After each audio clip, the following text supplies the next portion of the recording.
Senhor esteja convosco. Proclamação do Evangelho de Jesus Cristo segundo Marcos. Senhor esteja na minha mente, nos meus lábios e no meu coração, para que com dignidade eu possa anunciar a sua santa palavra. Naquele tempo, Jesus dizia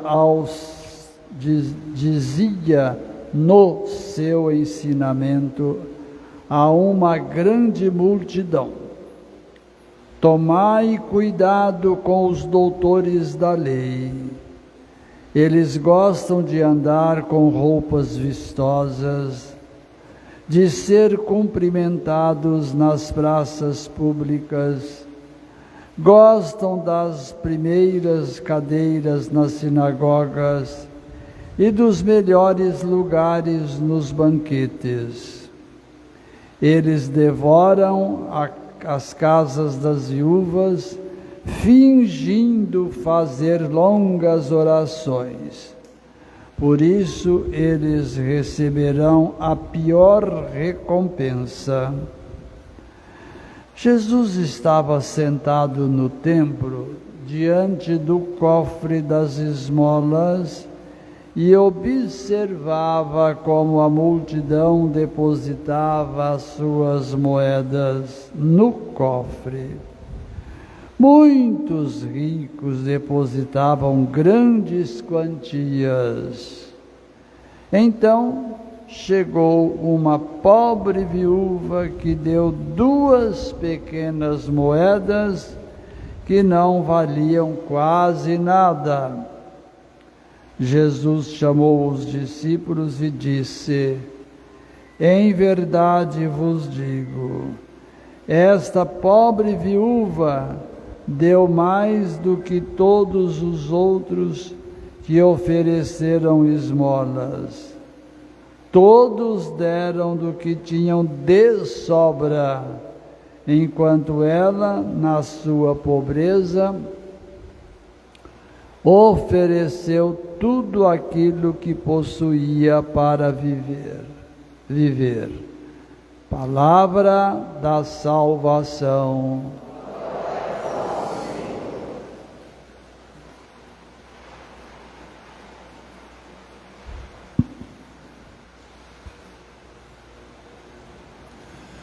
Povo de Deus, 2 pontos nós vamos meditar nesta manhã, nesta celebração. Primeira leitura e o Evangelho. Porque a vida do Cristo contida na carta aos Hebreus, ela está no Evangelho muito claro e até certo ponto como profecia na primeira leitura. O que a gente tem de importante, senão tudo da liturgia da palavra? Veja bem, na primeira leitura nós temos a providência de Deus agindo. Vamos ver esse quadro na nossa mente. Esse personagem Elias, que sai para o ministério, para o trabalho, confiando apenas no Pai, tudo e tudo e tudo. Chega um determinado momento, nós podemos imaginar um povoado, casas isoladas e simples, e ele que vai anunciar a palavra. Passando então por esse povoado bastante simples, 2 necessidades humanas naquele momento se manifestam: sede e fome. E bate numa casa. A pessoa sai e ele pede água. E a pessoa vai buscar a água, não pediu que ele adentrasse em sua casa. Simplesmente vira as costas e vai buscar a água. não sei se era buscando num pote, numa garrafa, enfim, foi buscar a água. Quando vira as costas e vai, novamente ele chama. Segundo momento, que é a fome. Fala para ela, aquela senhora muito simples, traga também um pedaço de pão, ou traga um pãozinho, bem no diminutivo. Ela põe a mão na cabeça, põe a mão na cabeça por minha conta, tá? Põe a mão na cabeça e diz: pelo amor de Deus, meu senhor, eu não tenho nada. O senhor pode entrar aqui agora e ver a minha despensa, paupérrima. Eu tenho aqui essa pequena porção de farinha. Tenho aqui algumas gotas, vamos dizer assim, de azeite. Eu estava saindo para buscar a lenha para fazer o fogo, para acender o meu fogão, fazer para mim e o meu filho alguma coisa para o nosso sustento. E depois nós vamos sentar e esperar a morte nos vir buscar. Isso mexeu o coração de Elias. Isso Deus começa a agir em Elias e nessa senhora, que eu a vejo na minha mente bastante pobre.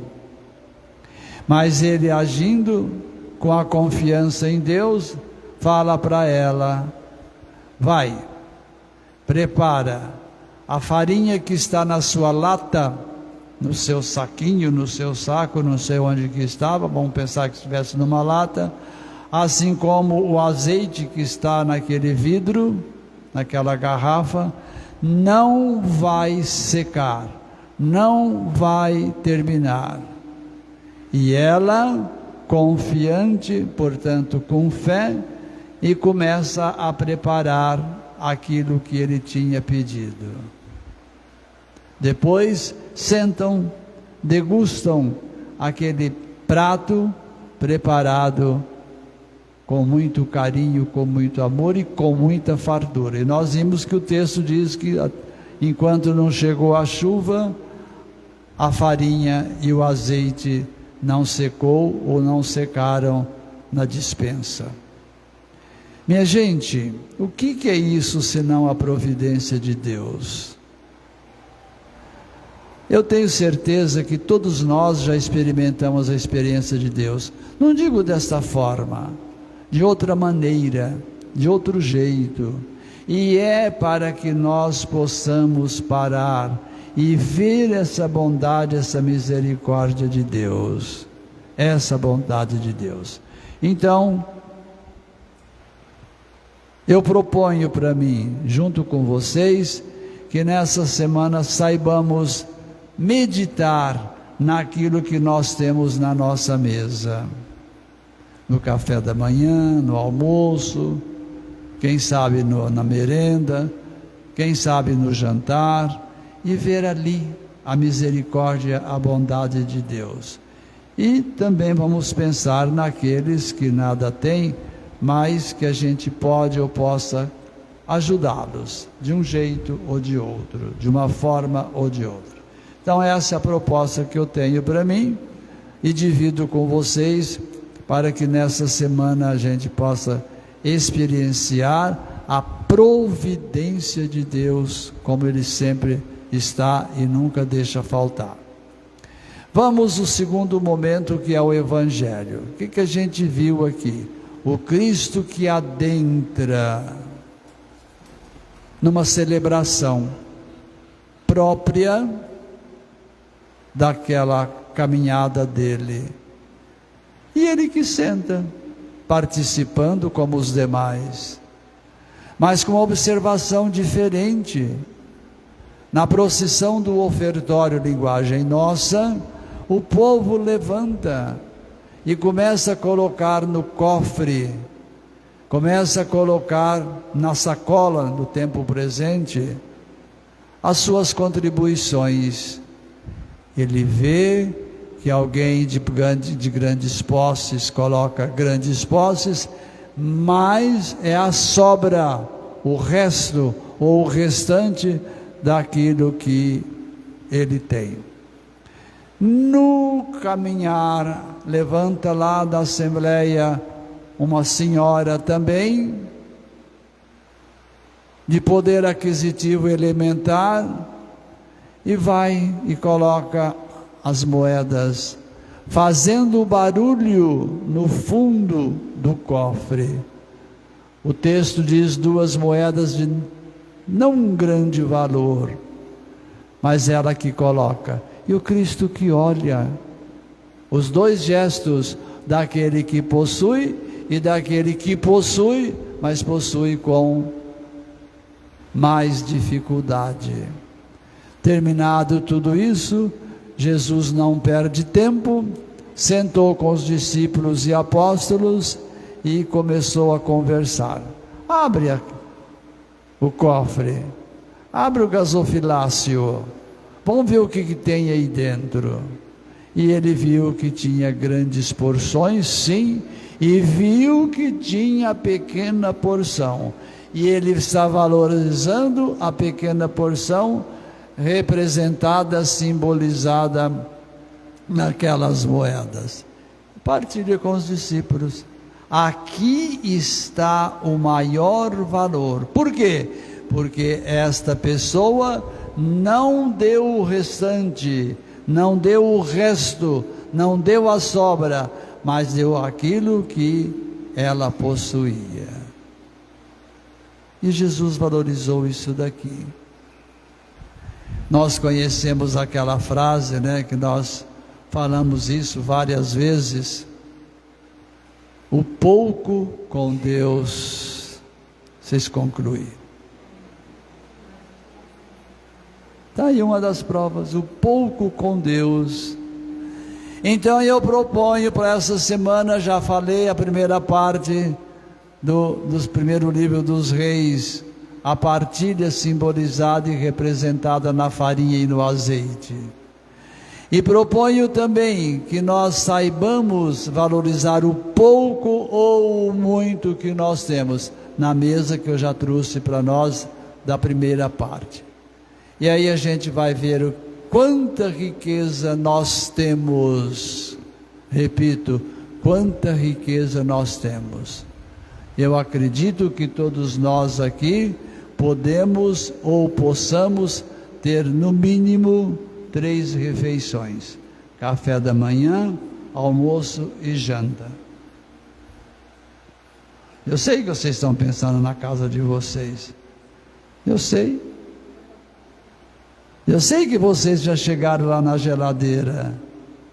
Eu sei que vocês já chegaram lá naquela cesta, não sei onde que está, se é na despensa ou se é na cozinha, com frutas, com batata, com cebola, com alho, etc.